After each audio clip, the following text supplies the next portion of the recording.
രാജ്യ മനസാക്ഷിയിൽ കല്ലിച്ചുപോയ രക്തക്കറ വർഷങ്ങൾ. രാഷ്ട്രീയ ഭൂതകാലത്തിന്റെ മറവിലേക്ക് മാഞ്ഞുപോകാൻ സമയമായിട്ടില്ല. ആര് നോക്കിയാലും മായ്ക്കപ്പെടുകയുമില്ല.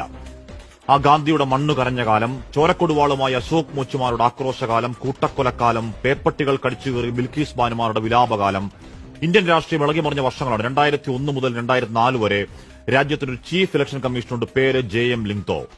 ചോരചീറ്റ് തീർന്നിട്ടില്ലാത്ത ആ കലാപത്തിന്റെ മുറിവുണങ്ങാതെ തെരഞ്ഞെടുപ്പിലേക്ക് പോകാൻ കഴിയില്ല എന്ന ഉദ്യോഗസ്ഥന്റെ വിറയ്ക്കാത്ത നിലപാടിൽ അന്നത്തെ ഗുജറാത്ത് മുഖ്യമന്ത്രിക്ക് CECയോട് തീർത്താൽ തീരാത്ത പകയിലാണ് ആ പരിഹാസ പ്രസംഗം. ഇന്ന് കാണുന്ന ഈ വോട്ട് കിട്ടാൻ പ്രാക്ടിക്കൽ ക്രൈസ്തവ ഡിപ്ലോമസി ആയിട്ടില്ല.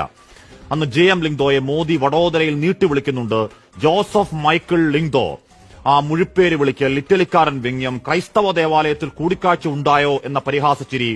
ആ കമ്മ്യൂണൽ ചാർജിംഗിൽ അമ്പരന്ന് പോയൊരു BJPക്കാരൻ പോലുമുണ്ട്, സാക്ഷാൽ അടൽ ബിഹാരി വാജ്പേയി. ഒരു വിയോജിപ്പിന്റെ പേരിൽ, ഒരു ക്രൈസ്തവ നാമത്തിന്റെ പേരിൽ വർഗീയ വേട്ടക്കിറങ്ങിയ കൂട്ടർക്ക് ഇപ്പോഴത്തെ ഇലക്ഷൻ കമ്മീഷൻ ഹോളി കൗവാണ്, വിശുദ്ധ പശു. രാഹുൽ ഗാന്ധിക്ക് ഒരു നോട്ടീസ് അയക്കുന്നുണ്ട്. ശകുൻ റാണിയുടെ കാര്യം പറഞ്ഞത് അവാസ്തവം, മിസ്ലീഡിംഗ് ആണ്, തെളിവുകൾ വേണം. ആ കമ്മീഷൻ ശകുൻ റാണിയോട് ചോദിക്കുന്നു, അല്ലയോ ശകുൻ റാണി, താങ്കൾ നിയമവിരുദ്ധമായി 2 വോട്ട് ചെയ്തുവോ? അപ്പോൾ വരുന്നു താഴ്മയോടെ ഉത്തരം, ഇല്ല സാർ, ഞാൻ ഒറ്റ വോട്ടേ ചെയ്തുള്ളൂ. ആ കേസ് അവിടെ തീർന്നു, രാഹുലെ കൊണ്ടുപോവാ മറുപടി. പണ്ട് നമ്മൾ 6ാം ക്ലാസ്സിൽ അത്തള പിത്തള തവളാച്ച് കളിക്കുന്ന കാലത്ത് കാണിക്കാത്ത ബാലിശപ്പണി ഈ രാജ്യം ഞെട്ടിപ്പോയ ആരോപണങ്ങളിൽ. ഒറ്റ മണ്ഡലത്തിൽ 1 ലക്ഷം കള്ളവോട്ടെന്ന ആരോപണത്തിൽ മറുപടിയില്ലാത്ത 4ാം നാളാണ്.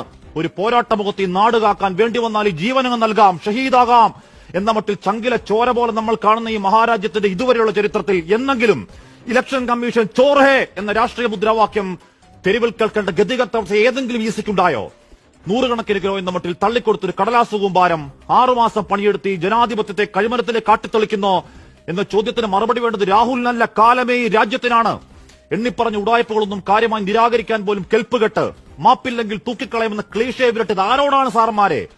രാജ്യത്തിനു വേണ്ടി ചിതറിപ്പോയ സ്വന്തം അച്ഛന്റെ ചിതയ്ക്ക് തീ കൊടുത്തപ്പോൾ അന്നത്തെ 21 കൈവറച്ചില്ല. പിന്നെയാണോ പല കാലങ്ങൾ കഴിഞ്ഞ് പല വേട്ടകൾ താണ്ടി തെരുവിൽ നെഞ്ചുവിരിച്ചവൻ 10 ഇണ്ടാസ് കണ്ടാലങ്ങ് വെട്ടുവിറക്കൽ, വാക്കുവിലക്കൽ? ആ പ്രിയങ്ക അന്നേ പറഞ്ഞതാണ്, ഈ രാഷ്ട്രീയ DNA വേറെയാണ് സർക്കാരെ, അത് ജീവത്യാഗത്തിന്റെ ജനിതകം, പേടിപ്പിക്കല്ലേ, ഡർനാമത് ഡറാവോ മത്.